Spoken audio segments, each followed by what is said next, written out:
I think we can all relate to the desire to have something from a show you like. If you're a kid, it's mainly to play with. If you're older, it's mainly to display or film stuff with. For whatever reason, why we have this desire, I don't know, but I'm glad we do because we have gotten some amazing Thomas toys out of it. Wooden Railway, Capsule Play Rail, Take Long, and Trackmaster.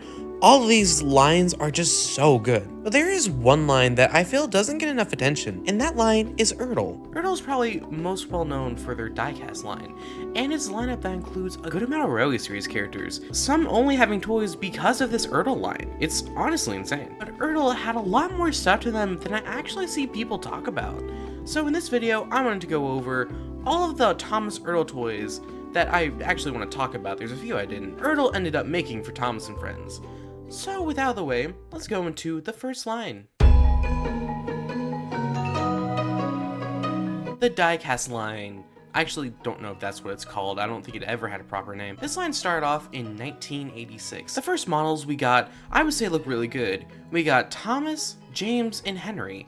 You might notice one thing here in that these early Ertl models, they use sticker faces. This is kind of a non-future-proof decision. They really didn't think this through, but luckily they realized that later on because they would switch to plastic faces when Duck came out. They basically had Thomas through Toby, who all had sticker faces. Now, there were some prototypes with Duck and Diesel that had paper faces on them.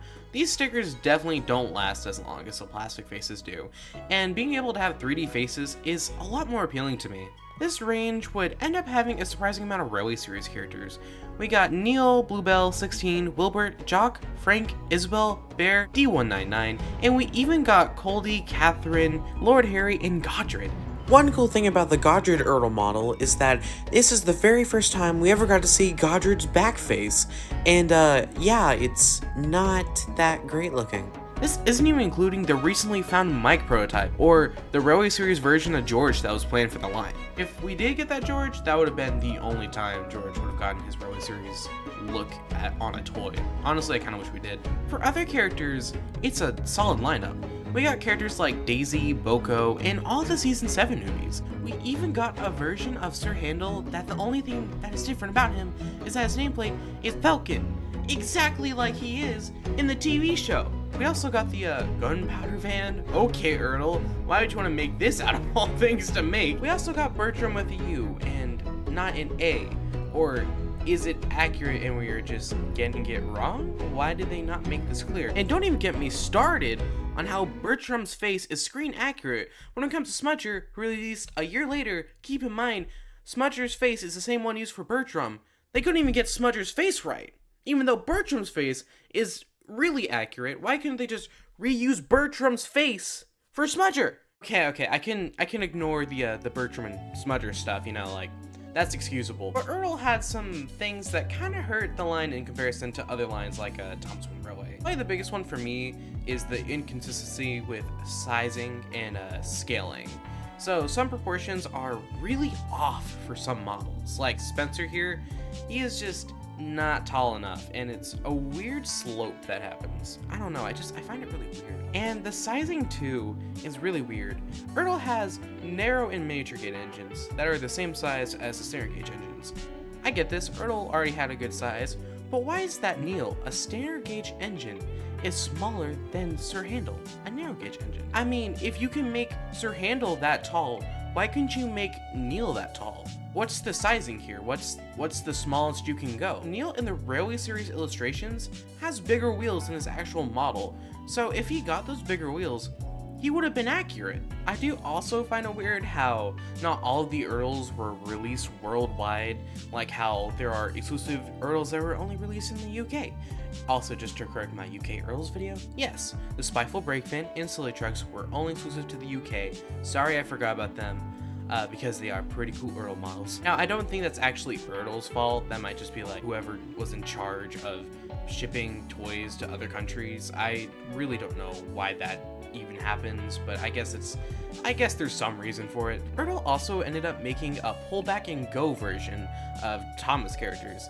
It was a very short-lived line, and we only got Thomas, Percy, Toby, and Birdie out of it. It's kind of an interesting experiment though, because they look very similar to the diecast models. Another experimenting thing that Ertl did that was pretty interesting was to make variants of already made Thomas characters but metallic. Lord Harry, out of all characters, got a metallic toy, which I find very funny that somebody who worked for Ertl really wanted a metallic version of Lord Harry for kids to play with.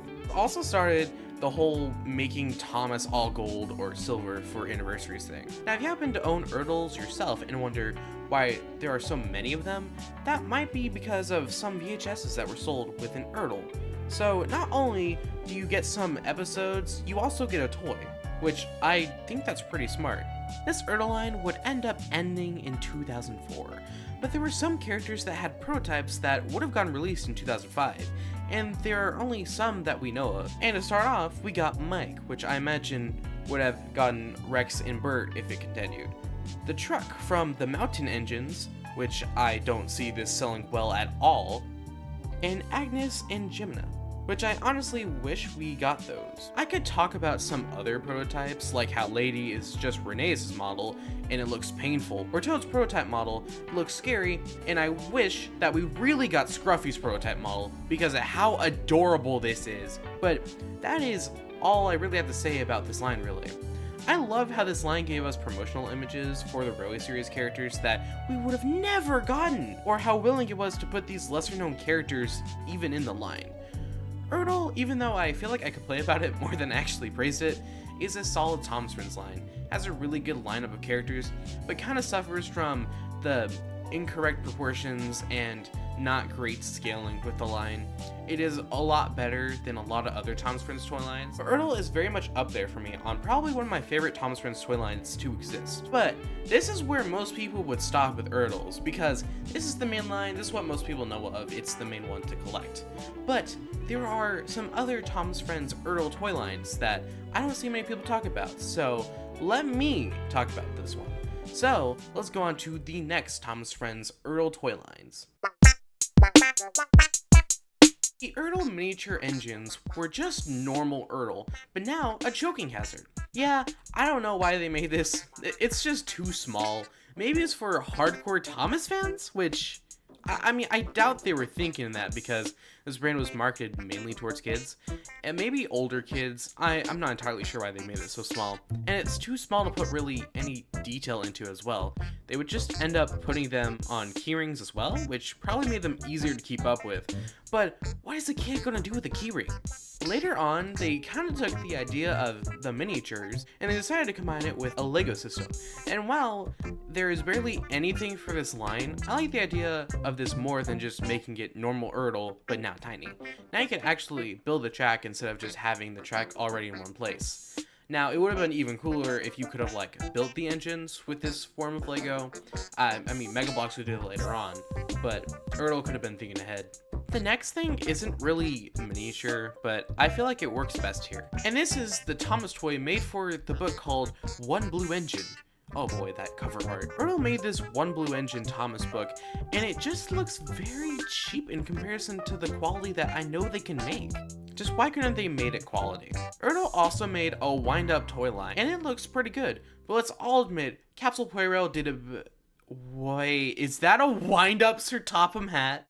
I love this. For the preschool toys, we got some interesting stuff. Now, I kind of love preschool toys because of how cursed they can be at times, and these do not disappoint. So we got a pretty cool Bump and Go Thomas, along with a Toby, who has definitely seen some things. We also got this very cursed wireframe Thomas toy, and I kind of love it in a weird way. Percy and these trucks, sorry, truck, you look super sad. And Thomas. Oh, you're expecting something cursed? Well, I'm sorry to disappoint. Ew, oh no, no, that's too cursed. No. Well, that's it for all the miscellaneous Ertl Thomas toys. So let's go into the final Ertl toy line for this video. Ertl Gold Rail is like the better version of the main line. It just looks so much nicer. The proportions are more accurate. The sizing is actually really good, and you can just tell that this is a solid upgrade to what came before it. The quality upgrade is probably because it wasn't actually made by Ertl. Yeah, that's right. Ertl Gold Rail wasn't made by Ertl.